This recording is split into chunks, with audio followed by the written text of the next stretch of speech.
जोहार जोहार जोहार।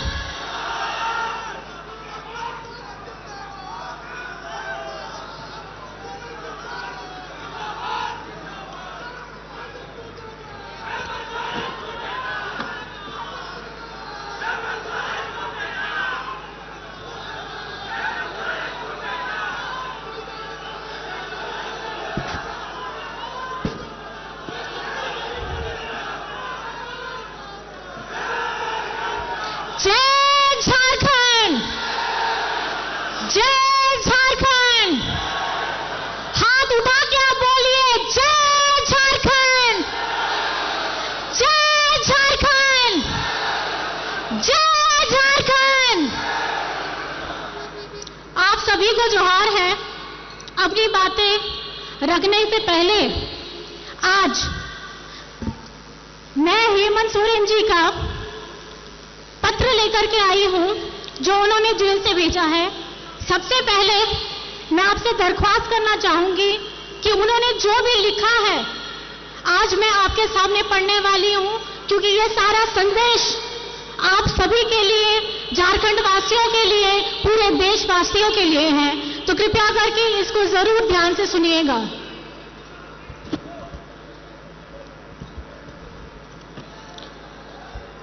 उलगुलान की धरती झारखंड में आयोजित उलगुलान न्याय महारैली में पूरे झारखंड के विभिन्न गांव, पंचायत, टोले से आए हुए बड़े बुजुर्ग, माताएं, बच्चे, बहनें और मेरे साथियों, साथ ही मेरे पूरे देश से आए हुए इंडिया महागठबंधन के नेतागणों को धरती आबा बिरसा मुंडा, सिद्धू कान्हू सहित अमीर शहीदों की इस पावन धरती पर मैं बिरसा कारा से ही आप सभी को हार्दिक अभिनंदन और जोहार करता हूं।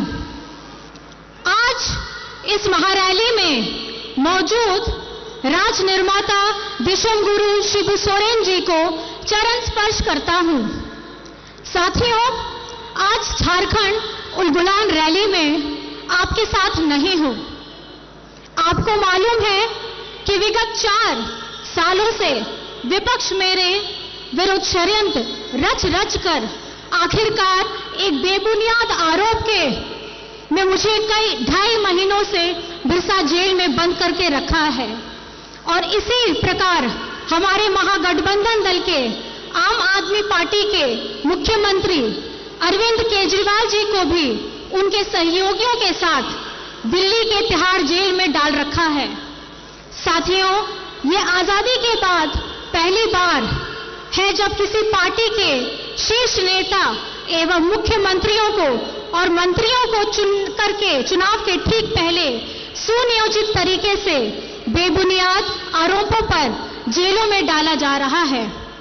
खैर, कोई बात नहीं, मुझे आज जेल में रहते हुए भी खुशी हो रही है कि जिस लोकतंत्र की रक्षा और हक अधिकार की लड़ाई को हम लड़ रहे हैं, उसे हम ही नहीं बल्कि देश के और विभिन्न राज्यों के दल और क्रांतिकारी नेतागण वही लड़ाई लड़ रहे हैं।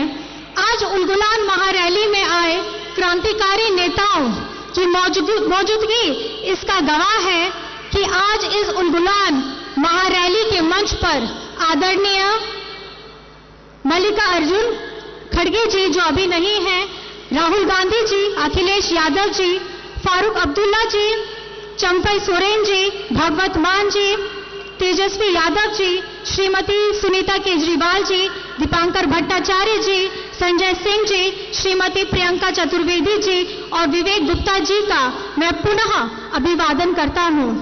साथियों, आज का ये झारखंड उलगुलान महारैली से झारखंडी भाइयों के नाम से कई बातों का पता चल रहा होगा। जी हां साथियों, उलगुलान का मतलब ही है अब और नहीं चलेगी ठगों की सरकार, लोकतंत्र लूटने नहीं देंगे, संविधान खत्म नहीं होने देंगे, देश टूटने नहीं देंगे। मेरे साथ आप लोग जोर से बोलिए, इनकलाब जिंदाबाद, इनकलाब जिंदाबाद। 2024 का लोकसभा चुनाव चल रहा है। एक तरफ हम सब इंडिया महागठबंधन के लोग हैं और दूसरी तरफ पूंजीपतियों की जमात और षड्यंत्रकारी केंद्र सरकार एनडीए के लोग। साथियों, आज देश एक विषम परिस्थिति से गुजर रहा है। विगत 2014 से केंद्र में भाजपा एनडीए की सरकार चल रही है और दो बार देश की जनता ने एनडीए को सरकार बनने का मौका भी दिया। देश की सरकार का जनाधार को देश के लोगों ने दे दिया, पर पूरे देश की राज्यों की सरकार का जनाधार एनडीए को नहीं दिया। परंतु 2014 में एनडीए बनते ही पूरे देश के राज्यों में अपना कब्जा चाहते हैं। आपने सुना ही होगा विभिन्न सूचना तंत्र के माध्यम से कि गैर भाजपा सरकार राज्यों को किस तरीके से परेशान और उनके साथ सौतेला व्यवहार किया जा रहा है। कहीं सरकार गिराई जा रही है तो कहीं एमपी एमएलए खरीद फरोख्त की जा रही है। जो गैर भाजपा सरकार उनके साथ नहीं आते हैं तो इसका उदाहरण है कि आज हम जेलों से आप तक बंदी पत्रों के माध्यम से संदेश भेजना पड़ रहा है। साथियों, यह देश हमें भीख में नहीं मिली है। इस देश को पाने के लिए अनगिनत शहादत हुई है। कई इतिहास की किताब हमारे स्वतंत्रता सेनानियों के नाम से पटे पड़े हैं। साथियों, विगत कई साल के षड्यंत्र का फल एनडीए को 2014 में पूर्ण बहुमत से सरकार बनाने को मिली। देश के लोगों को बड़ी चतुराई से सपने दिखाए, आंखों में धूल झोंका गया, हर जाति धर्म के लोग को मूर्ख बनाया गया। बड़ी चतुराई से 2014 से आज तक देश के युवा, महिला, बुजुर्ग, किसान, आदिवासी, दलितों को ठगा गया। ऐसे जैसे एक स्टेज में दिखाने वाला जादूगर किस तरह पूरे देश को अलग अलग माध्यम से, अलग अलग सूचना तंत्रों के माध्यम से देशवासियों को निरंतर ठगने का प्रयास चल रहा है। इस चुनाव में बड़े पैमाने पर केंद्र एजेंसियों का दुरुपयोग किया जा रहा है। उनके माध्यम से विपक्ष की आवाज को कुचलने का काम शुरू हो रहा है।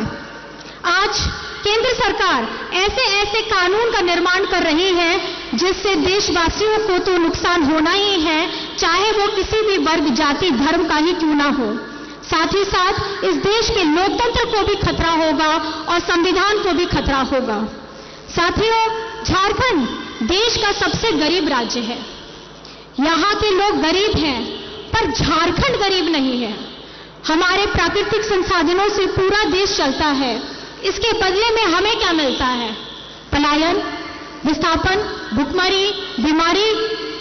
हम अपना हक मांगते हैं तो हमें जेल में डाल दिया जाता है। साथियों, बहुत सारी बातें हैं कहने को वर्तमान केंद्र सरकार के करतूतों के बारे में।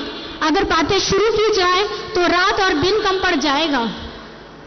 आज आपके सामने देश के कई अनुभवी नेतागण मौजूद हैं, क्रांतिकारी युवा साथीगण हैं जो आप सभी को कई सारी बातें बताएंगे कि किस तरीके से पूरे देश को केंद्र सरकार ने ठगा है और लूटा है। साथियों, हम जानते हैं झारखंड आदिवासी बहुल राज्य है। आप सभी को याद होगा, नहीं तो मैं याद दिलाता हूं कि राज्य अलग होने के बाद राज्य में विधानसभा सीटों की संख्या बढ़ाने के लिए राज्य में परिसीमन का प्रस्ताव बढ़ गया था, जिसे बड़ी संख्या में आदिवासियों आरक्षित सीटों की संख्या घटाने की बात कही जा रही थी। तो उस समय हमारे दिशम गुरु शिबू सोरेन जी के नेतृत्व में पूरे राज्य में सदन से लेकर के सड़क तक विरोध किया गया और इस विरोध के फलस्वरूप आज हमारे राज्य में परिसीमन लागू नहीं हो पाई।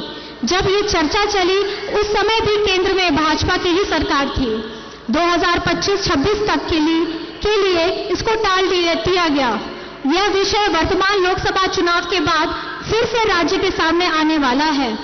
जैसे कि मैंने पहले भी बताया है कि केंद्र सरकार जिस तरह से नए नए कानून बना रही है, उन कानूनों में सबसे अधिक प्रभावित आदिवासी क्षेत्र और आदिवासी समुदाय को होने जा रहा है। झारखंडी सदियों से जल जंगल जमीन के लिए लड़ाई लड़ता रहा है।